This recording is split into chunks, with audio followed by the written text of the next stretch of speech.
దొంగ rascals, MCom చదువుకున్న వాడినిరా. Taxation గురించి అడగండిరా, చెప్తాను. ట్రయల్ బ్యాలెన్స్ గురించి అడగండిరా, ఎక్స్ప్లెయిన్ చేస్తాను. అంతేగాని హైదరాబాద్ లో సముద్రం ఎందుకు లేదు, జయలలిత గారికి పెళ్లెందుకు కాలేదు, చంద్రబాబు నాయుడు గారికి గడ్డ ఉంటే బాగుంటాడా లేకుంటే బాగుంటాడా, ఇవి కాదురా అడగాల్సింది. అప్పర్ క్యాస్ట్ అంటే డబ్బున్న వాళ్ళు, లోయర్ క్యాస్ట్ అంటే పేదవాళ్ళని ఎవరు చెప్పారా?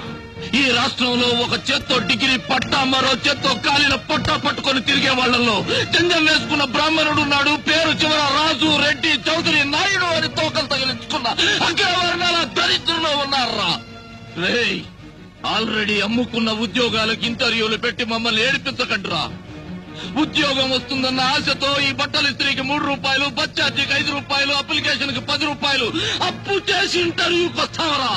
అంబేద్కర్ గారు ఎప్పుడో చచ్చిపోయి బతికిపోయారా? బతికుంటే మాత్రం ఆకలేసే వాడికి ఎందుకు రిజర్వేషన్ పెట్టలేదని కాళ్లు పట్టుకొని అడిగేవాడినిరా. లేదా అయ్యా అంబేద్కర్ గారు అప్పర్ కాస్ట్ లో పుట్టి అడుక్కుంటున్న దౌర్భాగ్యులం మేము, మమ్మల్ని కూడా ఏదో ఒక రిజర్వేషన్ లో తోసేయమని కాళ్లు పట్టుకొని ప్రాధేయపడేవాడినిరా. దేశం మీలాంటి చెత్త కుక్కల చేతిలో చిక్కి చెత్త కుండీలా మారిపోయిందిరా.